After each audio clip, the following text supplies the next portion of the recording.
Bueno, buenos días a todos. Es un placer estar aquí en el Perú y agradecer formalmente la invitación a mi querido amigo Alfonso Miranda y a todo su equipo del Comité de Pesquerías. Realmente para mí estar en el Perú es como estar en casa y por lo tanto, desde ese punto de vista, como llevamos mucho tiempo ya trabajando aquí en el Perú con algunas instituciones como el ITP o el viceministerio, etcétera, pues realmente nos encontramos muy a gusto, ¿no? Yo diría que también felicitaría por la organización de los que llevamos, y ahora lo veremos en mi exposición, 111 años de desarrollo en la organización que ANFACO Cecopesca, pues el hacer un simposio de pesca para el consumo humano nos parece un aspecto fundamental, ¿no? En España no se entiende el sector pesquero si no es para consumo humano. Por lo tanto, desde ese punto de vista, todo lo que es lo que se ha dicho inicialmente en la presentación, con el mar rico, el consumo humano, todas esas riquezas que ustedes tienen en sus mares, y eliminar las burocracias. Desde España nosotros esto, y desde ANFACO Cecopesca, es un imperativo de primer orden, ¿no? Por lo tanto, creo que felicito una vez más el desarrollo de este simposio. Espero que haya un segundo y que cada vez más todas esas cuestiones que se han planteado al inicio probablemente se puedan solucionar, ¿no? Y que después abordaré al final de mi exposición, ¿no? Bueno, un poco lo que voy a hablar en el día de hoy y lo que voy a exponer, quién somos, porque realmente 111 años de experiencia como representación del complejo Mar Industria nos lleva a tener muchas vicisitudes durante todos estos años, ¿no? Y en función de eso, ¿de dónde nacimos? Que fundamentalmente nacimos del sector de conservas, ¿no? Pero que hoy en día ya es un complejo Mar Industria donde están todos los sistemas de conservación y donde realmente suponemos el 100% de la industria conservera, el 100% de la industria de ahumados, el 100% de la industria de bacalao y salazones, el 100% de la línea de aceite de pescado de España, en fin, una serie que después veremos más adelante, ¿no? También veremos un poquito cómo se ha desarrollado y fundamentalmente, cuando voy a hablar del desarrollo del sector de conservas en España, en Europa, fundamentalmente está orientado al consumo humano. Por eso nos encontramos muy cómodos hoy en este simposio, porque realmente todo nuestro bagaje ha ido siempre implementado desde el punto de vista, desde la innovación tecnológica, desde el comercio, desde el mercado, desde el desarrollo de nuevos productos, etcétera, etcétera, siempre al mercado, ¿no? Y eso es lo que conlleva el que ese mercado es el del consumo humano para nosotros, ¿no? No decimos que no haya otro tipo de actividades, pero en España, en Europa, los productos del mar siempre están orientados al consumo humano.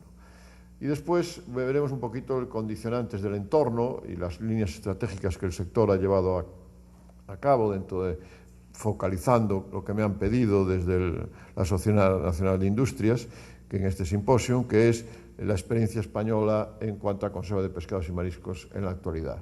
También ese apoyo de la Administración, que ya digo que ahora nosotros nos enmarcamos dentro de lo que es la Unión Europea y por lo tanto la Unión Europea tiene una política pesquera común con unos fondos europeos marítimo-pesqueros, ahora 2015-2020, pero que existió desde el año 1996, ya algunos apoyos al sector pesquero en su globalidad, tanto extractivo como industria de transformación como acuicultura, ¿no?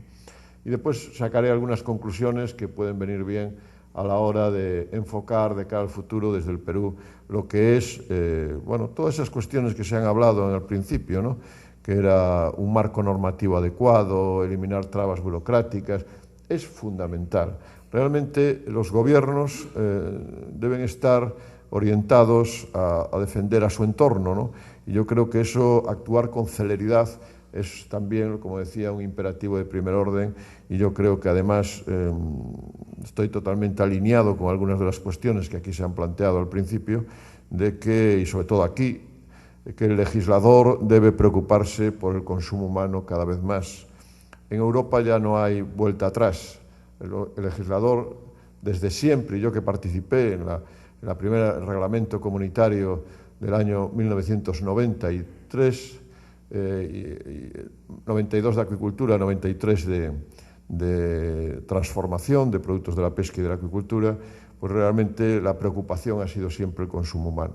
Entonces ahí es donde aquí, y sobre todo allí por el tema del impacto socioeconómico de las zonas ribereñas, etcétera, aquí hay más factores que pueden beneficiar el dedicarse al consumo humano, ¿no?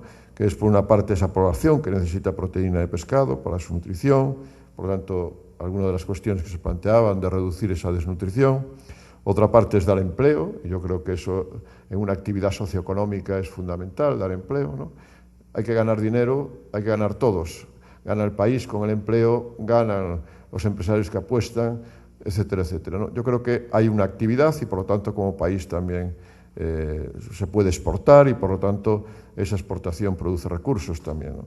Yo creo que en eso, y además, a nosotros permítanos, y yo que soy de una región como Galicia, donde fundamentalmente estamos volcados al mar y estamos volcados a lo que es la actividad pesquera fundamentalmente y transformadora de productos del mar, con un aproximadamente 12,5% del PIB gallego se dedica al tema del mar, y donde la conserva de pescado y marisco, que es lo que me toca hoy, aunque podría hablar de otras cosas, representa alrededor del 3% del PIB gallego, ¿no?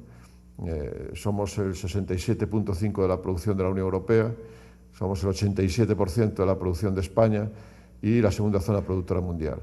Esto significa de que estos parámetros nos indican que realmente estamos muy volcados hacia el consumo humano y que además en esas zonas ribereñas producimos una cohesión social muy importante entre lo que es el trabajo y la actividad económica, ¿no? Y eso, bueno, pues con una serie de parámetros de incentivos iniciales para priorizar lo que es la pesca del consumo humano, ha llevado a instalaciones, que hoy en día tenemos instalaciones de 110.000 toneladas de atún que se producen al año, pero también producen otras cosas, especialidades. A lo mejor el 70% es atún, pero realmente hay otro 30% de especialidades de otros productos pesqueros. Y en conservas de pescado, por ejemplo, España es el primer país del mundo en variedad de productos y preparaciones. Por lo tanto, hay un camino que recorrer también aquí, yo creo, desde mi punto de vista, en el Perú, ¿no? Si buscamos esa productividad adecuada, podemos avanzar enormemente. Bueno, Anfaco Cecopesca es una representación del complejo Mar Industria. Veremos los parámetros ahora en la siguiente, donde, bueno, pues 111 años de historia, 227 empresas asociadas. Yo tengo que decir que aquí siempre hemos logrado, como organización empresarial, a mí me gusta llamar ONG económica, y me lo han dicho hace mucho tiempo en una conferencia ministerial de la Organización Mundial del Comercio, porque realmente somos una ONG económica. Muchas veces desarrollamos los países en las zonas ribereñas con nuestra actividad empresarial, ¿no?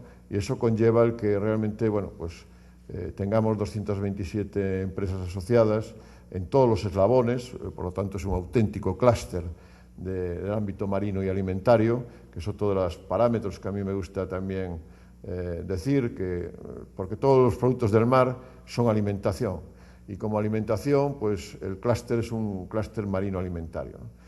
También, para basarnos en cada vez más avanzar, hemos creado un centro tecnológico de innovación de referencia a nivel nacional e internacional, que se llama Cecopesca, el Centro Técnico Nacional de Conservación de Productos de la Pesca, Cecopesca, donde, bueno, pues casi 90 personas trabajan en distintas áreas de actividad científico-tecnológica para cada vez ser más competitivos en nuestro mundo empresarial.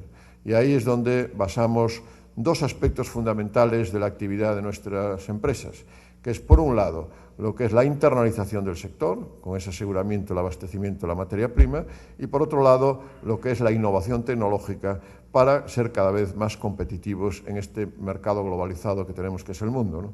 Y ahí es donde, bueno, somos líderes a nivel mundial en la comercialización de conservas, quitando, bueno, segundos a nivel mundial, después de Tailandia, que es el primer país productor, fundamentalmente con el atún, que tienen alrededor, según datos FAO, del 31% de las conservas de atún del mundo.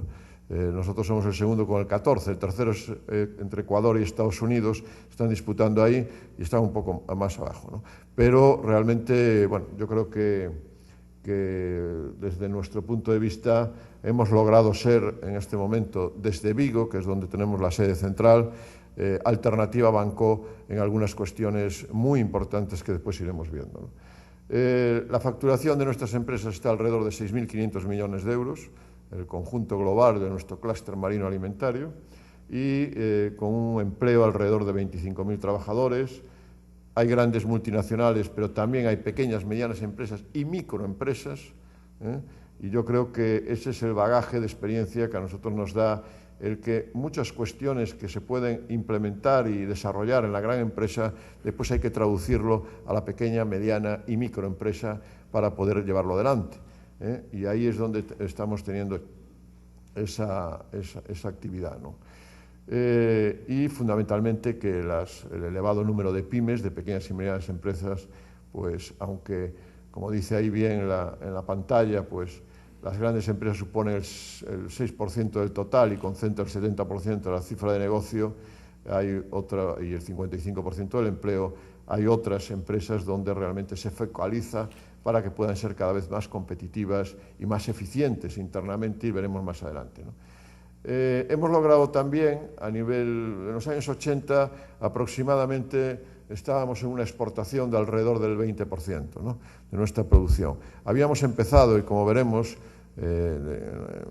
a principios del siglo pasado y finales del 19, pues haciendo aquella sardina tipo Nantes, donde realmente desarrollábamos una actividad fundamentalmente sardinera, de conserva de sardina, y donde, bueno, pues vimos que realmente teníamos muchos problemas a la hora de exportar, sobre todo al mercado francés, estamos hablando de 1904, 1908, etcétera, y eso conllevó el que inmediatamente los empresarios se unieron para hacer un departamento técnico de investigación en el año 1949 y evitar así problemas en su interpretación con las normativas, con el tema de calidad, etcétera, etcétera.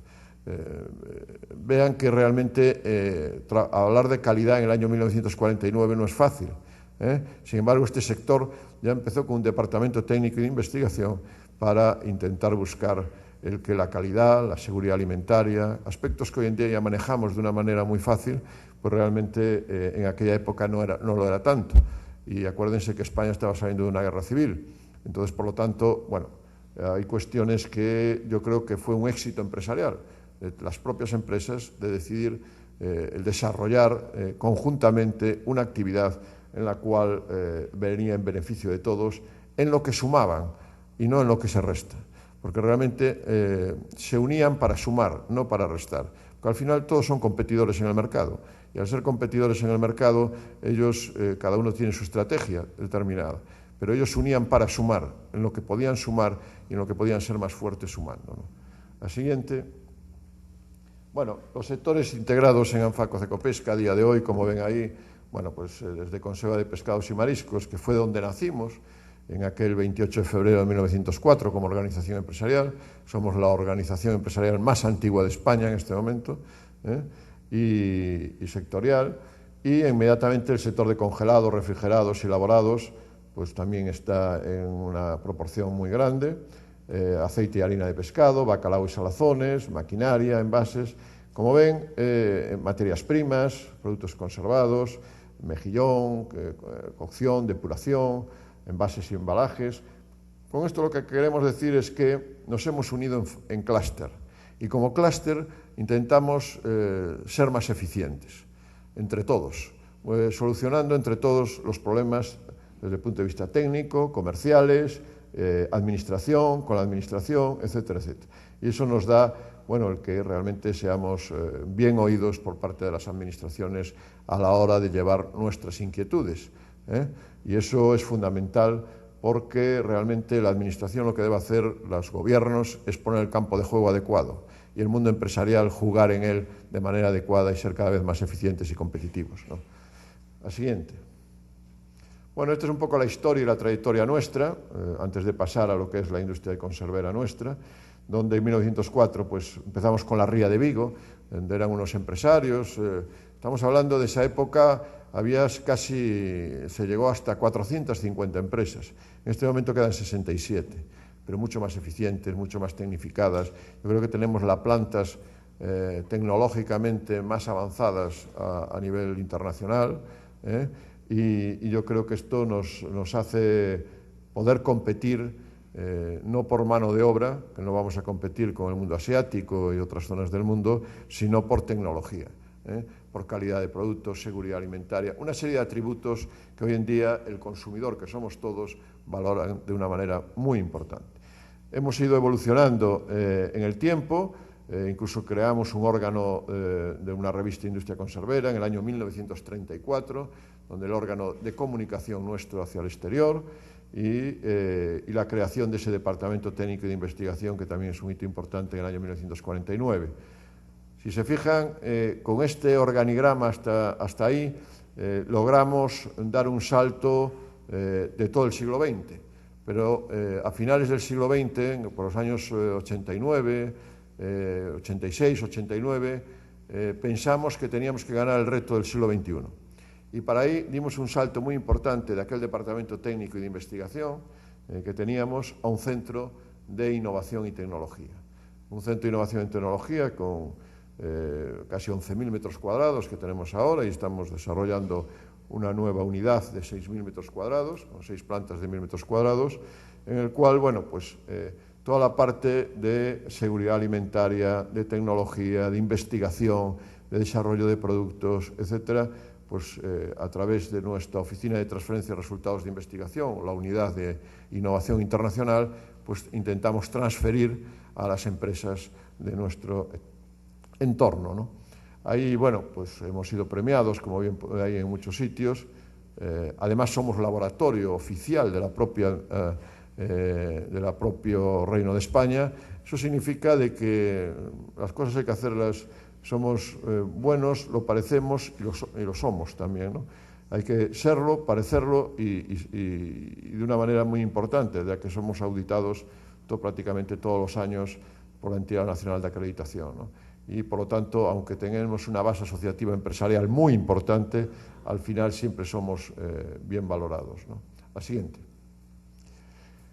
Bueno, ¿qué ofrecemos a las empresas para competir? Porque nosotros lo que vemos es trabajar para antes de ayer, no para pasado mañana. Eso significa de que tenemos que competir, que aportar una imagen internacional de excelencia como clúster, también una unidad de acción óptima de identificar problemas, inquietudes, afrontar esos proyectos comunes de envergadura, y también una serie de potente canal de comunicación. Somos francamente bien oídos tanto a nivel Comisión Europea como gobiernos autonómicos españoles, como en la propia país. ¿Por qué? Porque tenemos una masa crítica. Tenemos una masa crítica en la cual tenemos una hoja de ruta en la cual realmente todos esos aspectos que se comentaron aquí al inicio de la jornada y del simposio, pues realmente los hemos focalizado a través de Anfaco Cecopesca y se transmite de manera adecuada y se hace caso por parte de los gobernantes a nivel español y de la Comisión Europea. A veces no todo lo que quisiéramos, pero nuestra labor es seguir insistiendo en todos y cada uno de los puntos que tenemos una hoja de ruta de consenso por parte del mundo empresarial, ¿no? Fortalecemos la internalización y desarrollo tecnológico de las propias empresas del sector, y es una actividad que, bueno, diaria, ¿no? Que llevamos adelante. Siguiente. Como centro tecnológico de innovación, las líneas de investigación que llevamos a cabo son alimentación y salud, seguridad alimentaria, tecnologías de conservación, ingeniería de procesos y eficiencia energética, medio ambiente y valorización de productos del mar, y todo lo que es recursos vivos y agricultura y gestión de trazabilidad, ¿no? A través de, ya digo, de la OTI y de la Unidad de Innovación Internacional es lo que transferimos a nuestras empresas, no solamente en España, sino también en el exterior, porque tenemos empresas del exterior, empresas líderes que realmente están con nosotros también, pues de Turquía, de Portugal, en fin, de una serie de países de aquí de Perú, etcétera, que son líderes y, por lo tanto, en este mundo globalizado, ya no solo, aunque nacimos en España y en España tenemos la base asociativa más importante, realmente ya hay empresas del exterior que están trabajando con nosotros en aspectos que estamos comentando, ¿no? Adelante. Bueno, ¿qué pasa en el sector de conservas en Europa y la propia industria en España, ¿no? Cómo hemos evolucionado, y vamos a analizarla un poquito cómo ha evolucionado, ¿no? Hasta ahora hemos visto la organización empresarial, que va muy parejo a lo que realmente las empresas han desarrollado en este campo de la industria de conservación por el calor, lo que es con ese binomio temperatura-tiempo, de conducción, convección, hasta el centro geométrico del producto, del calor. Y además, como presidente europeo, que soy del atún, de toda la flota y toda la industria conservera atunera europea, pues realmente podemos hablar de que los grandes grupos, tanto Bolton en Italia, como MR Brands en Francia, o Sopiquet, o en Portugal Cofaco, etcétera, pues realmente están muy alineados con nuestras actuaciones que llevamos en España también. Adelante.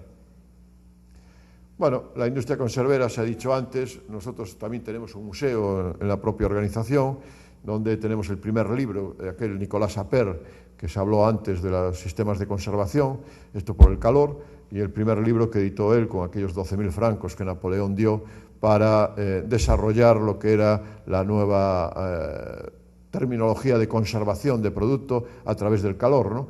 Y eso, bueno, pues es lo que nos llevó a aquel frasco de cristal, tapando con un corcho, con un corcho la botella, etcétera, y calentando a baño María, pues vio que los ejércitos de Napoleón llevaban ese tipo de alimentos hacia sus campañas y veía que duraba un poquito más y no se deterioraba y se alteraba el producto. Eso conllevó el que, bueno, pues por eso también la conserva se le llama apertización, o sea, por el propio Nicolas Appert, que fue el descubridor, ¿no? Como dije, la industria de conserva de sardina fue la que realmente rompió en cuanto a un desarrollo industrial de lo que eran las empresas conserveras en España, ¿no? Y con aquella conserva de sardina tipo Nantes, ¿no? Que se vendía. Había abundancia, incluso vinieron los catalanes hacia la zona de Galicia, había desaparecido en la zona del Mediterráneo todo lo que era la sardina, y vinieron hacia las costas del Atlántico gallegas con aquella sardina Pilchardus valvan, que era realmente que había mucha abundancia y donde se empezó a producir lo que era la conserva de pescado y marisco a través de la sardina, ¿no? Hoy en día ya no es el producto prioritario, sino que es el atún. Ya digo, el 70% de la producción es atún, y la sardina estará en segundo o tercer lugar con el mejillón en aproximadamente entre el 8 o el 10% en función de valor o volumen, ¿no? Adelante. Bueno, esa industria conservera, como decía, Francia empezó liderando el inicio de esa industria, en el sentido de esa sardina tipo Nantes, que decía yo antes, en conserva, pero inmediatamente países como España, Portugal e Italia también instalaron fábricas, y el desarrollo en este momento, la zona productora más importante de la Unión Europea es España, en la zona de Galicia, con esa gran producción que tiene de fábricas en el momento actual, ¿no? Adelante. Fue a través de los años 50 y 70 del siglo XX cuando se empezó a desarrollar de una manera importante en los países nórdicos, todo lo que era Alemania, Holanda, Noruega, Suecia y Dinamarca, pues aquellos arenques o brisleys y caballas en conserva, y en el sur de Europa, fundamentalmente Francia, España, Portugal, Italia e incluso algo del Reino Unido, pues otras variaciones de productos fundamentalmente centrado en la sardina, pero que empezaban ya de una manera incipiente. Estamos hablando de los años finales de los 60, llegando casi al 70, donde empezaban con el atún, ¿no? Empezó con el atún, el tunus a la lunga, con lo que era el atún blanco bonito del norte, y donde realmente, bueno, pues se empezó el desarrollo, que hoy en día tampoco ya es el prioritario, sino que son los túnidos tropicales, lo que es el yellowfin, el listado o barrilete, como se llama, etcétera, fundamentalmente, o el patudo, etcétera, que son los más importantes, ¿no? Adelante. La Constitución de la Unión Europea pues hizo que se cambiaran, y sobre todo la entrada, en este caso de España, que era el gran productor de la Unión Europea de conservas de pescados y mariscos, y sobre todo con la sardina, y con la creación de una verdadera industria comunitaria, donde España empezó a liderar lo que era la industria conservera europea, y donde, con Portugal hicimos el eje atlántico para defender los intereses de los dos grandes países productores en aquel momento, ¿no? Y Portugal se quedó con la sardina, y nosotros empezamos con un desarrollo muy importante del atún, como a niveles actuales, con más de, alrededor de 300.000 toneladas de conservas de atún que hacemos en este momento, un consumo de la Unión Europea que tiene alrededor de unas 700.000 toneladas de manera anual, ¿no? Bueno, el desarrollo fue en unas magnitudes cada vez mayores, en donde el sur de Europa, fundamentalmente Francia, Portugal e Italia, pues empezaron un descenso importante del número de fábricas, motivada fundamentalmente por la competencia procedente de países no comunitarios, sobre todo de países asiáticos, y donde pues España empezó a hacer su plan estratégico de cómo podía defenderse, ¿no? Y ahí es donde apostamos por la internalización y por la innovación. Y fueron los dos aspectos, y sobre todo la innovación y la calidad y seguridad alimentaria, el desarrollo de nuevos productos para no competir en el mismo campo de juego que los otros países y realmente dando un mayor valor añadido, es lo que nos llevó a tener una industria tan potente como tenemos en el momento actual, ¿no? Adelante. Estas serían las magnitudes del sector en la actualidad, donde vemos que el valor de la producción de transformados es alrededor de unos 30.000 millones de euros en la Unión Europea. Tengo que decir que la Unión Europea, la industria de transformación para consumo humano, las 2/3 partes de la actividad socioeconómica es de la industria de transformación. No es ni del sector extractivo ni de la acuicultura. Entonces, esto conlleva el que muchas veces nosotros desde la industria y desde el mundo empresarial siempre estamos colisionando con la propia Comisión Europea para que se valore mucho más a la industria de transformación, porque siempre las políticas pesqueras comunes siempre van orientadas más al sector extractivo y a la acuicultura.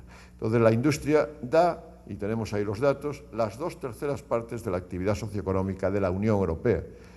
Eso ha motivado que hace un par de meses la propia Unión Europea ha sacado un documento dándole la importancia y relevancia que merece la industria de transformación y elaboración de productos de la pesca y de la acuicultura, que la tenía por su impacto y su producción, etcétera, a nivel comunitario, pero que en sus políticas la Comisión Europea iba mucho más orientada siempre a la extracción y a la acuicultura. La acuicultura menos, pero la extracción fundamentalmente. 3.000, casi 500 industrias en la Unión Europea, con un empleo directo de 120.000 trabajadores y 55% de mano de obra femenina. Por cada trabajador directo hay un 2-3 indirecto, en todo lo que es logística, aprovisionamientos, etcétera y tal. Adelante. Si bajamos a las magnitudes en cuanto en el proceso, el trabajo, en el proceso, etcétera, en el Reino Unido, que tiene una mano de obra muy importante, es el 16%, en España el 15%, en Francia el 13% y en Polonia, que sería el cuarto país en porcentaje del total de la Unión Europea, con un 13%, ¿no? Adelante.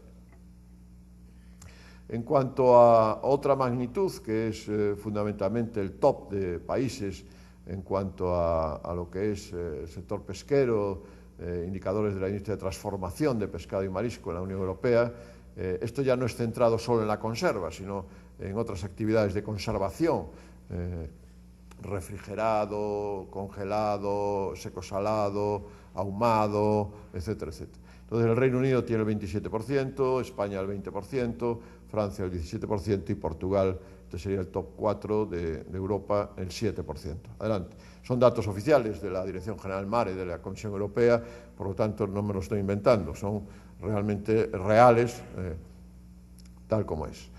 En la actualidad también en lo que es la conserva de pescado y marisco, es uno de los principales productos transformados en la Unión Europea y España, como decíamos, era el principal productor. Adelante. Ahí están las magnitudes a nivel de España como primer productor de la Unión Europea y segundo a nivel mundial, después de Tailandia, en el cual, bueno, pues tenemos 145 empresas, 60 en Galicia, que representan alrededor del 87% de la producción española. La exportación pues, es alrededor del 46% de esa producción en 117 países del mundo. Y un volumen aproximado de 343.427 toneladas, donde Galicia representa el 86%, ¿no? Y la facturación del sector de 2.500 millones de euros. Adelante. Por zonas productoras, Galicia, el desarrollo industrial es el más importante, pero también en la zona norte de España, Asturias, Cantabria, País Vasco y en el sur, en Andalucía, también tienen bueno, pues una actividad conservera interesante, ¿no? Aunque ya digo que el 86% está centrada en el noroeste de España, que es Galicia. Adelante. ¿Qué hay detrás de estos datos? Pues lo vamos a ver ahora. Adelante. La siguiente. Bueno, un sector que el atún es el principal producto, representa aproximadamente, como decía antes, el 70% de la producción del total de España de conserva de pescados y mariscos. Líder en esa producción, representa el 68% de la producción de conservas de atún de la Unión Europea, España. Por lo tanto, es lógico que lideremos Euroatún, toda la flota y toda la industria conservera atunera. Todo lo que nos lleva es que no tengamos a veces algunos disconformidades con el sector flota, pero la inmensa mayoría de las cuestiones siempre vamos parejos, flota e industria de transformación. Porque al final el abastecimiento de la materia prima y su aseguramiento es algo de lo más importante para poder transformar y tener una actividad eficiente, ¿no? Por lo tanto, un factor de arrastre de otros sectores relacionados, con importante dimensión social, una estructura, como se ve a través de Anfaco Cecopesca, fuerte, asociativa, y un sector consolidado y con crecimiento sostenido. Seguimos creciendo y creando empleo. En el año 2013 incrementamos un 3,7% de empleo en el sector de conserva de pescados y mariscos, y en el año 2014 un 4,2% de empleo de esos 15.000 trabajadores que hablábamos. Son una región, por ejemplo, Galicia, ¿no? Que es la máxima productora, ¿no? Por lo tanto, hay empresas líderes con un alto grado de especialización, automatización e integración del proceso productivo, también muy internacionalizadas, prácticamente en todos los países de América estamos posicionados.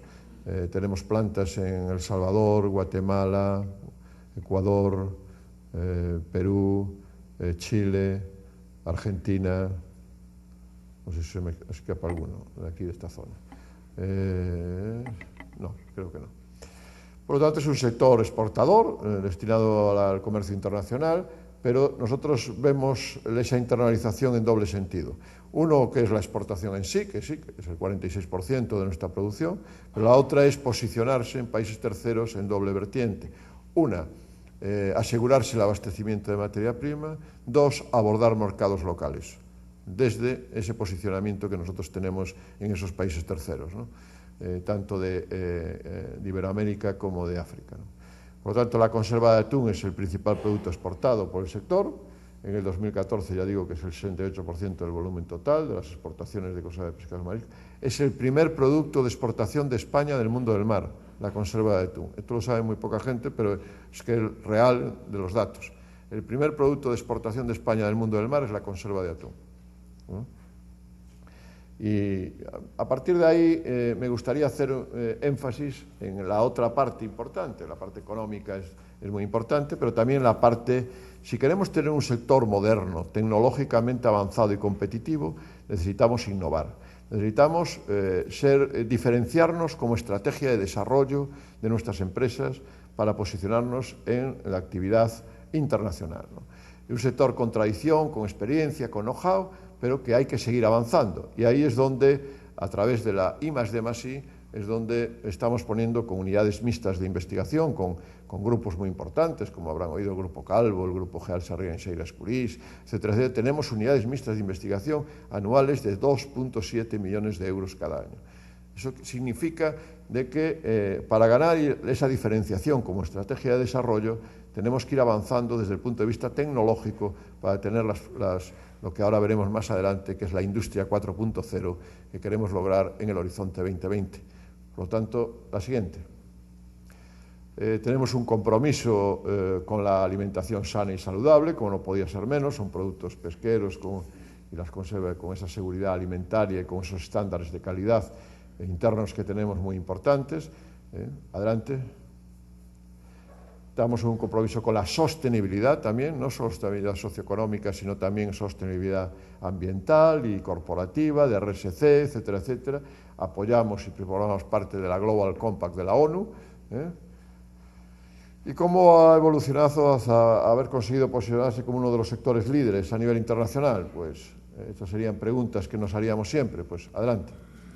Bueno, si vemos la referencia histórica, cómo hemos evolucionado en el tiempo, podemos observar que desde aquel 1880, donde eran los orígenes del sector de conserva de pescados y mariscos, que empezaron con la salazón en un principio, en 1860, etcétera, pues inmediatamente pues, la sardina como principal producto, como decíamos, etcétera, y con ese desarrollo de unión cooperativa entre ellos inicialmente, pues llegó el esplendor de la exportación en el año 14, 1914 a 1934, pero ahí también llevó una crisis de la sardina, o sea, aspectos que le puedan suceder a ustedes aquí en el Perú, con la anchoveta, con el potonco, etcétera, etcétera.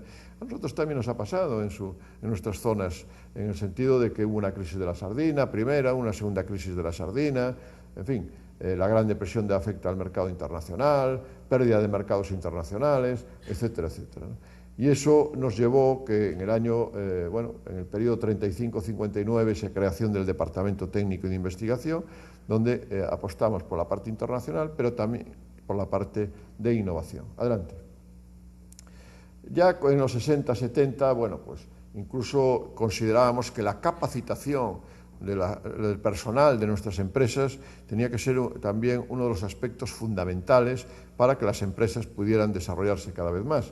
Y ahí, bueno, pues la Escuela de Formación de Técnicos, conserveros, nuestra planta piloto, un esfuerzo por recuperar esas exportaciones, el auge de la conserva de marisco. Empezamos a dar algunos pasos importantes con la mecanización en el trabajo. Había algunos defectos estructurales en las plantas, porque esto no nació de la noche a la mañana. Hoy tenemos plantas que se puede comer en el suelo, pero quiero decir que en su momento realmente, hubo unas fases para llegar a lo que tenemos hoy en día, ¿no? Y, bueno, por la ley de asociacionismo español, aquella Unión de Fabricantes de Conservas de Galicia se transformó a nivel nacional en ANFACO, en una asociación nacional, que era de conservas en el año 77, pero que hoy en día, como ven, ya somos un clúster marino alimentario de congelados, ahumados, de todo tipo de productos pesqueros, ¿no? En los años 2000 pues, dimos ese salto para crear el Centro Técnico Nacional con la innovación, como decíamos antes, y en la actualidad, bueno, pues, innovación e internalización como pilares de estrategia, ¿no? Yo creo que cada vez hay conocemos un incremento de competencia de terceros países mayor, una falta de abastecimiento de materia prima muchas veces, que son dientes de sierra que unos años puede haber más, menos, etcétera. Nosotros tenemos que tener una madurez en el mercado y por lo tanto se está produciendo una liberalización cada vez ya del mercado de la Unión Europea, con esos acuerdos comerciales de la Unión Europea con terceros países, etcétera, etcétera, y eso es lo que nos lleva a que se creen una serie de problemáticas asociadas que tienes que buscar la estrategia adecuada para después poder abordar los segmentos de mercado adecuados, ¿no? Adelante. Bueno, ahí fue donde, como decía, la I+D+I, la internalización, pues fue lo que nos llevó a reflexionar como gran esfuerzo realizado por las propias empresas del sector.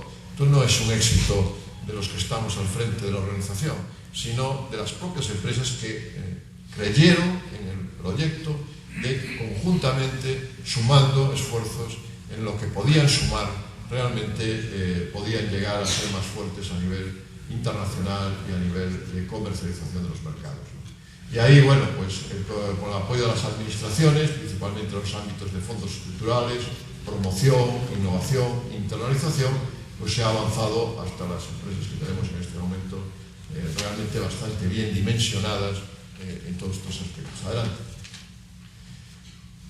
¿Cuáles han sido los condicionantes y las líneas estratégicas del sector en la actualidad? Pues adelante, los vamos a ver ahora.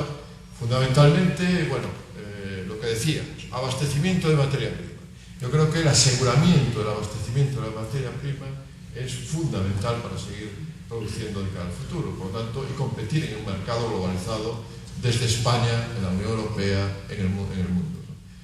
Ya dije antes que nosotros exportamos ese 46% a 117 países del mundo, por lo tanto, tenemos que adecuarnos a todas esas políticas comerciales que existen a nivel internacional y donde nos hace como objetivo último intentar buscar esa consolidación de la competitividad de nuestras empresas.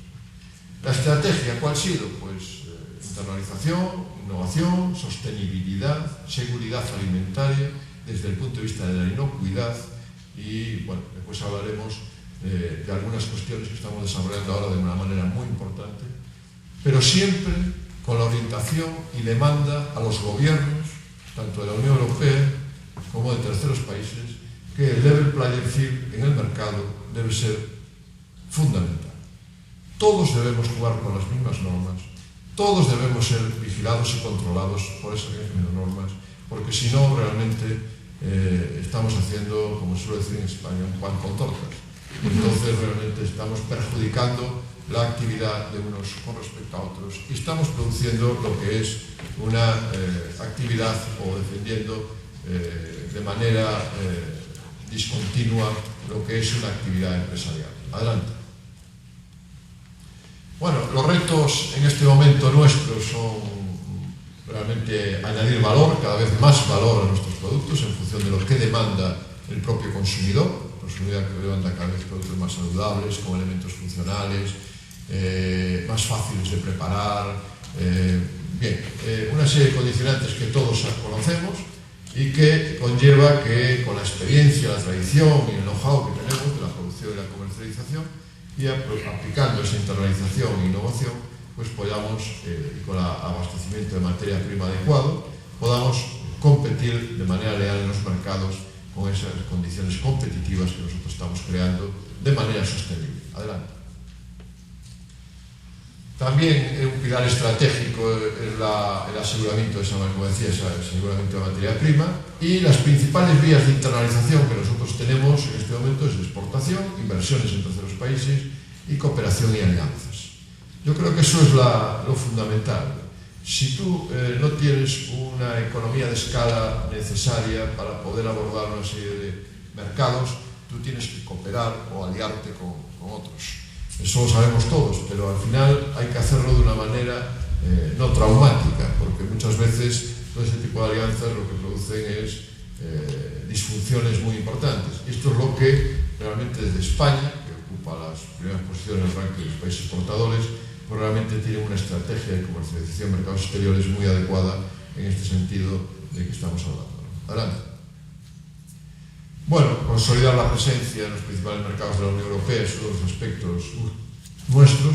Decir que nosotros nos expandimos en exportación en mancha de aceite, Italia, Francia, Portugal, prácticamente lo tenemos muy consolidados los mercados, con niveles muy importantes en nuestra actividad económica, y después Reino Unido, Alemania, Países Bajos, Polonia, lo que es el mercado de la Unión Europea. Pero también estamos potenciando cada vez más la presencia de Estados Unidos, China, Japón, América Central y América del Sur. Los obstáculos técnicos al comercio. Al desmantelarse en esta globalización de los mercados todo lo que son los acuerdos comerciales de la Unión Europea con terceros países, etc., se van desmantelando todos los que son las barreras arancelarias, de origen, etcétera, etcétera. Pero nos quedan las barreras, los obstáculos técnicos al comercio. Yo creo que eso es una de las cuestiones que realmente cada vez más, a través de los organismos multilaterales y de los gobiernos, se debe intentar desmantelar, porque si no, realmente lo que estamos poniendo son puertas al mar, y es difícil ponerle puertas al mar. Y esto conlleva el que, si no, los mercados de destino, yo siempre digo que los BRIC, siempre se habla de los BRIC, que son los mercados emergentes, los más importantes, etcétera, etcétera, el futuro y tal. Brasil, Rusia, India, son los más proteccionistas del mundo. Son los países más proteccionistas del mundo. Si usted quiere registrar un producto conservero o de otro tipo del mundo del mar en la DIPO en Brasil, mínimo 3 años, y el coste económico correspondiente importante. Eso conlleva que lo que se está produciendo son obstáculos técnicos de comercio para cansar al exportador, etcétera, etcétera. Entonces nosotros que hemos decidido pues, colocarnos allí, comprar, colocarnos allí y de allí para allí, para el propio mercado. Y eso, claro, son 200 millones y es mucho más fácil. Pero de fuera para allí, muy complicado. Incluso habiendo acuerdos de libre comercio entre países, etcétera y tal. Muchas veces las trabas burocráticas es lo que hace que realmente el desarrollo y la adaptación al mercado sea muy compleja, ¿no? Campañas de promoción que nosotros estamos haciendo a nivel de incentivar el consumo cada vez mayor, ahora estamos en los colegios con la dieta de los escolares, etc. La conserva de pescado en España, el consumo es de 6,5 kilos habitante año. Ustedes conocen bien que el consumo de productos del mar en España es alrededor de los 38-40 kilos habitante año. La conserva de pescado tiene 6,5 kilos habitante año. Es el mayor consumo a nivel mundial en ningún país del mundo. Cuando yo estaba dando una charla de este estilo en Bangkok, todo el mundo se preguntaba, pero ¿cómo es posible que en España consuma tanta cosa? Bueno, hemos logrado que el consumidor valore y acepte la conserva de pescado como un producto magnífico, no un producto muerto, como dicen a veces los chinos, este es un producto muerto y tal. No, este es un producto magnífico, un producto con valor nutricional. La conserva de pescado tiene unos atributos fantásticos y además es versátil, fácil de preparar, de llevar, etcétera, etcétera. Esto conlleva que realmente, bueno, esas campañas de promoción, además de ser bueno y parecerlo, tenemos que serlo. Todo este conjunto que estamos exponiendo es lo que nos hace seguir adelante y siempre disponiendo de esa información adecuada de esos países terceros, etcétera. Adelante.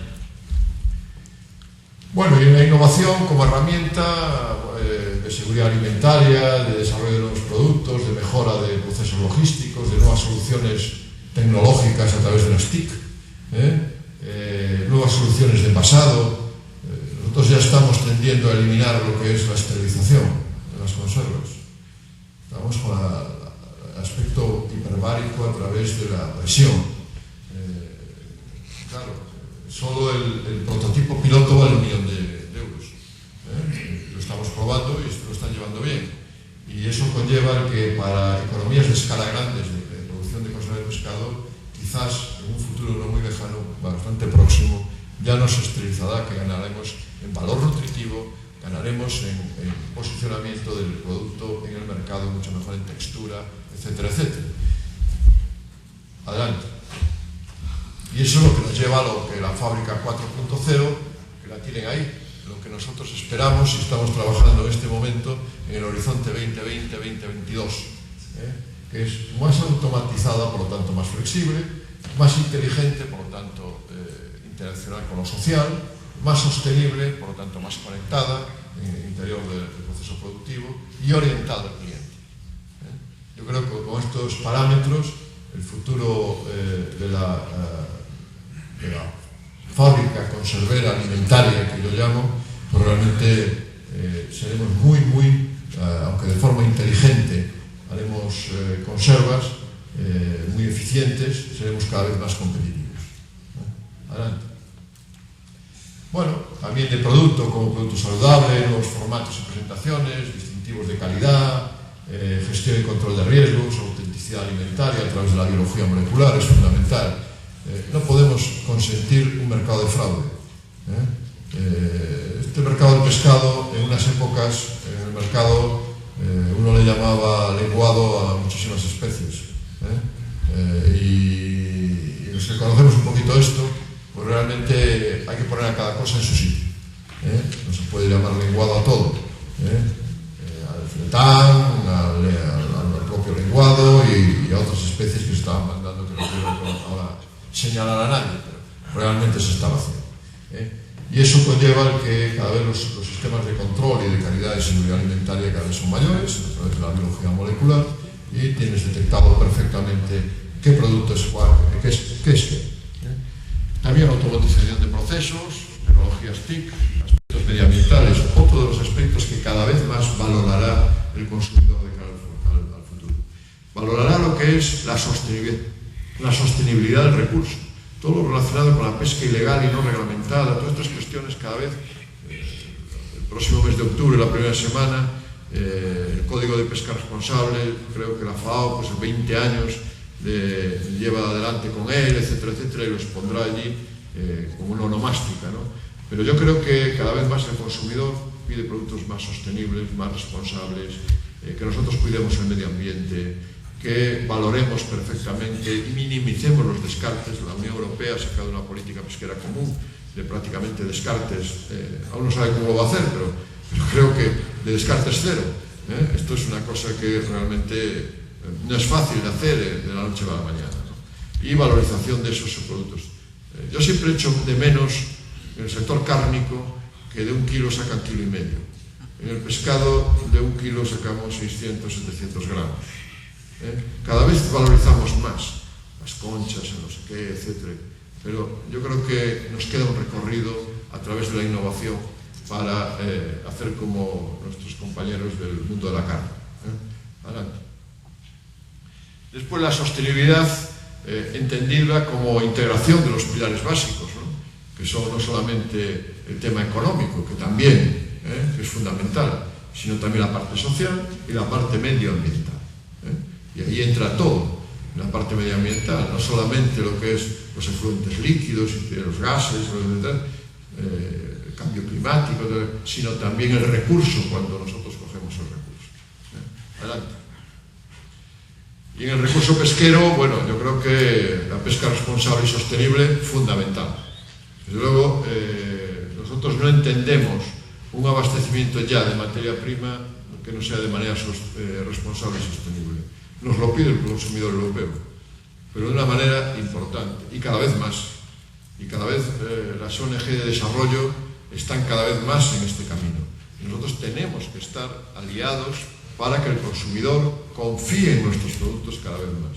Y eso nos lleva a que realmente, bueno, pues de esa manera de abastecimiento de materia prima unido al recurso pesquero, yo diría pesca responsable, comercio responsable, al final.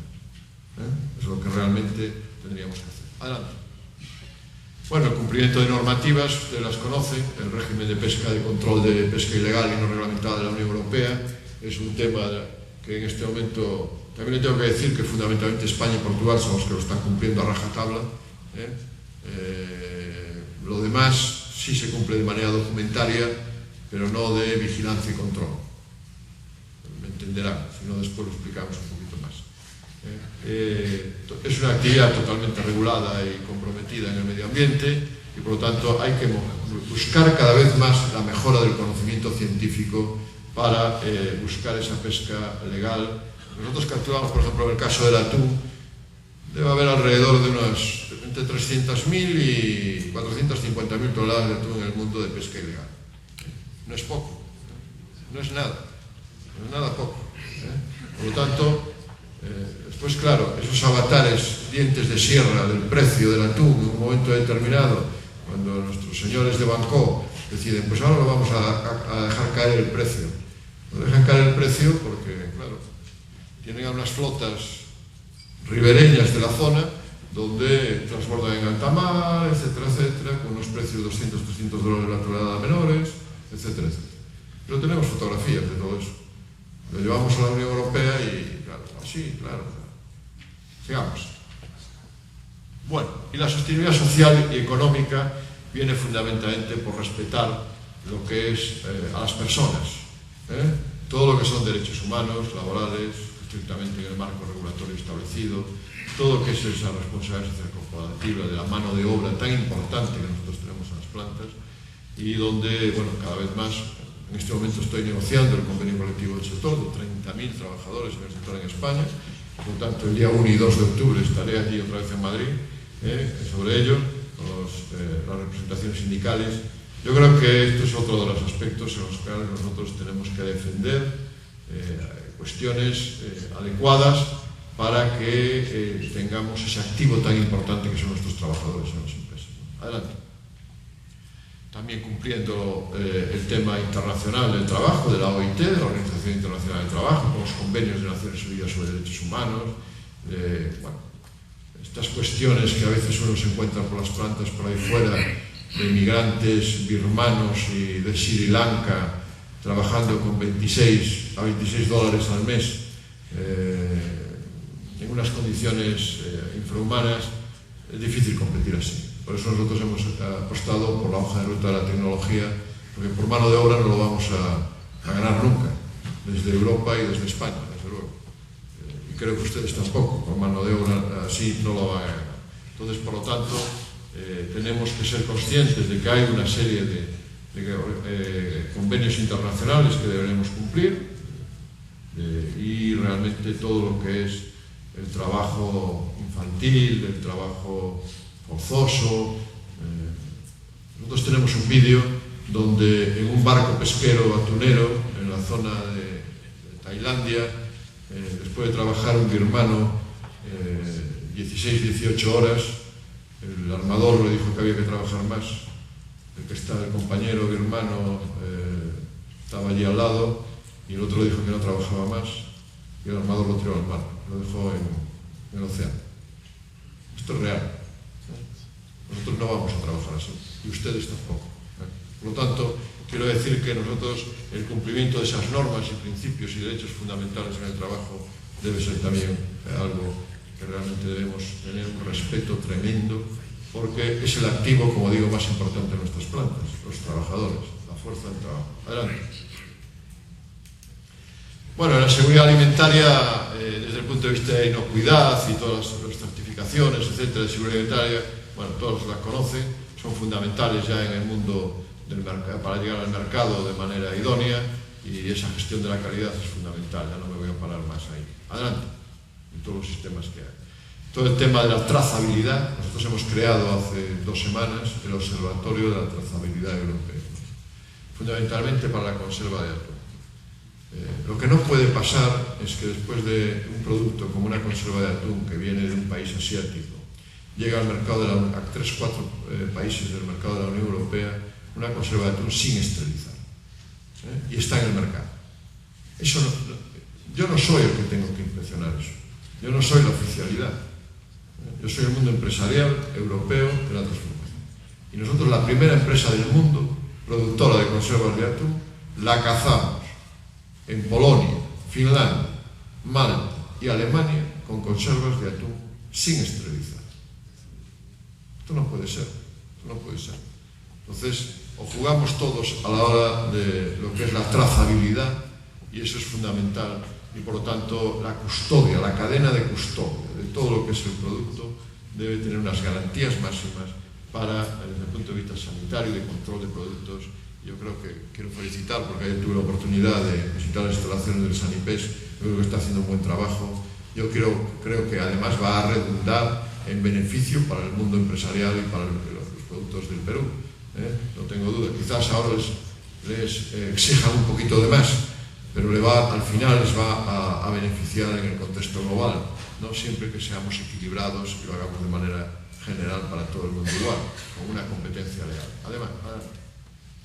Bueno, el abastecimiento de materia prima, ya hemos hablado sobre ello, y el proceso de internalización y la política comunitaria de contribuir a este efecto. Esto con la Comisión Europea estamos de manera continuada reclamando un aseguramiento de ese abastecimiento de la materia prima para el mundo transformador, elaborador de productos del mar en Europa, y en cantidad, calidad y precio adecuado para poder competir en los mercados. Y eso es lo que realmente, bueno, pues siempre estamos con los contingentes Erga-Orme, etcétera, etcétera, de la Unión Europea, con el propio desarrollo de la política pesquera común, etcétera, ¿no? Adelante. La política comercial de la Unión Europea, bueno, pues la generación de valor añadido, política comercial que garantice la competitividad. Bueno, estas son algunas de las prioridades que tiene la propia Unión Europea, pero siempre bajo 3 aspectos, la triple hélice también que dice la Comisión Europea, que es empleo, crecimiento, inversión. Pero tiene que haber todo: crecimiento de las empresas y, por lo tanto, retorno para el empresario en su actividad socioeconómica, crear empleo y seguir invirtiendo. Esto es la triple hélice que nos va a hacer que realmente ganemos ese reto del futuro en el mercado interior de la Unión Europea. Adelante. Bueno, el mecanismo de vigilancia y control, el level playing field que ya hemos hablado, y buscar que los desafíos que de esta industria de conserva de pescados y mariscos, con todos los operadores, garantizando una competencia leal, ¿no? Adelante. ¿Cuál es el apoyo de la Administración a este sector, o cuál ha sido el apoyo de la Administración a este sector? Bueno, pues ha habido fondos estructurales, ha habido fondos para internalización, ha habido fondos para innovación y ha habido fondos para promoción de los productos, ¿no? Con eso, con los cambios necesarios y reforzando esa capacidad que la propia Unión Europea, los países productores más importantes, que en este caso son Italia, Francia, Portugal y España, pues realmente consolidamos esos ámbitos, ¿no? Adelante. En el tema de los fondos estructurales de la Unión Europea ha habido 3 periodos de evolución del instrumento financiero, uno a través del IFOP 2000-2006, que es el Fondo Instrumento Financiero de Orientación a la Pesca, 2, los fondos europeos pesqueros, que fue el 2007-2013, y ahora se inicia un periodo 2015-2020 del Fondo Europeo Marítimo y de Pesca, ¿no? Solo le digo que para una zona como la nuestra, productora Galicia, hay 800 millones de euros. Con esto, bueno, yo creo que ya no para renovación y modernización del sector, porque yo creo que está tecnológicamente desde lo que son paramentos estructurales muy bien, sino fundamentalmente para lo que es innovación, eficiencia energética, medio ambiente. Los propios fondos ahora hasta el Horizonte 2020 van a ser para estos 3 capítulos fundamentales. Adelante. Bueno, la promoción internacional también se hace a través de ferias, como se ha dicho antes ahí, la presencia en ellas, misiones directas, misiones inversas, etcétera, etcétera. Adelante. Adelante, por favor. Bueno, hay algunas ferias que asiste el propio sector y va la organización representando al propio sector. Adelante.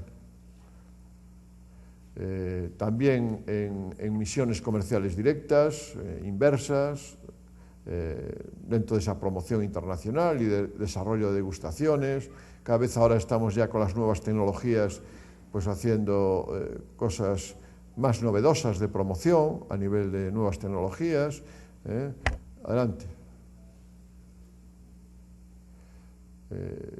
Hay algunas misiones que estamos haciendo, etcétera. Adelante, adelante. Esto es que lo hace todo el mundo. Adelante.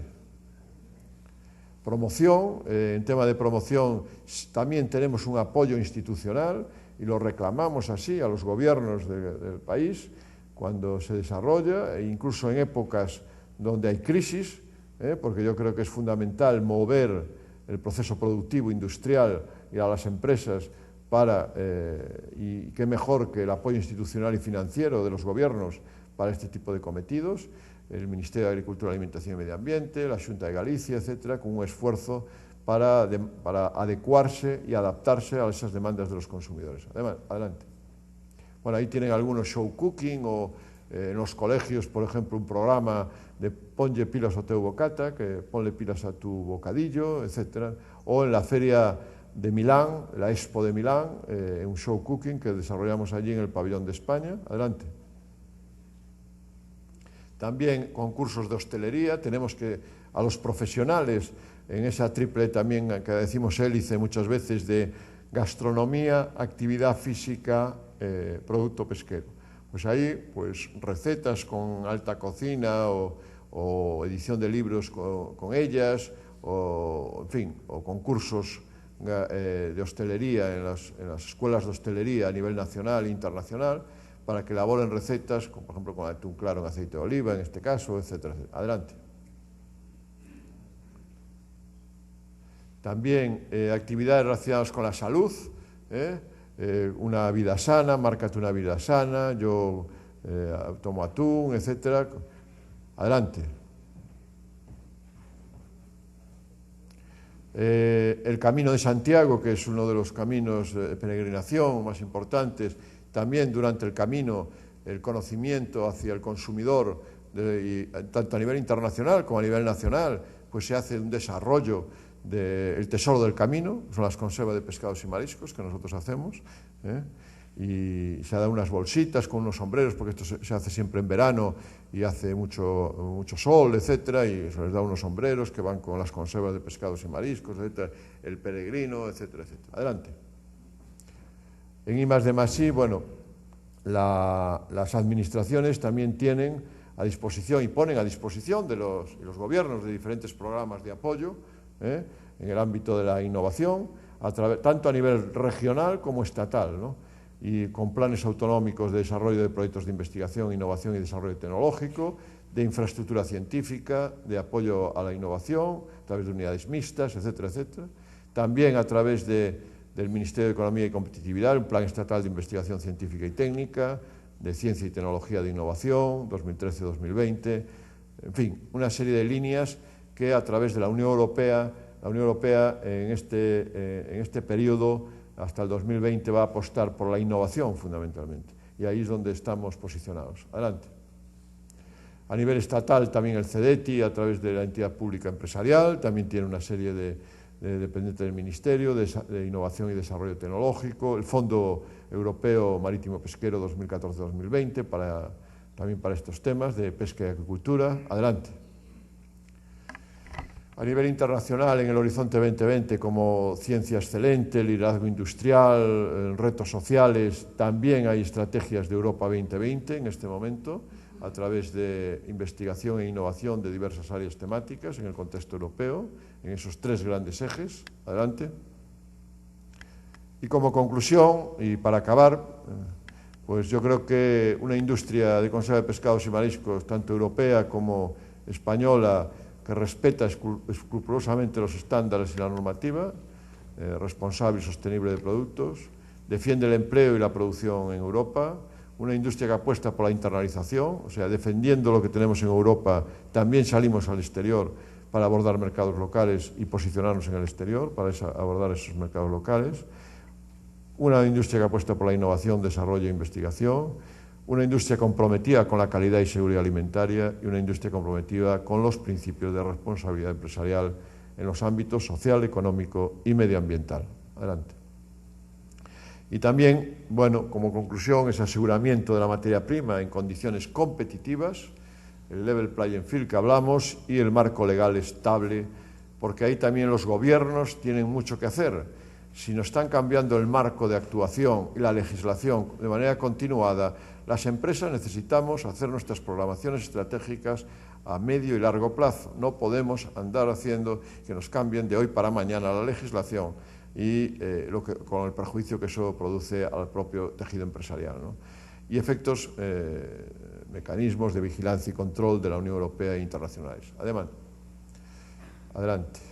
Bueno, por lo tanto, como conclusión, yo diría que el sector de conservas, un sector centenario, que vivió épocas doradas y situaciones difíciles, como hemos podido ver, pero ha sabido reorganizarse y construir su futuro.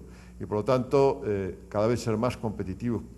Y los empresarios y sus trabajadores cada vez en esa competitividad, profundizando a través de la confianza mutua de ganar ese reto de futuro. Yo creo que esto resume un poco cuál es la idiosincrasia del sector conservero español y europeo, que además tengo el honor de presidir, ¿no? Muchas gracias a todos ustedes por la atención.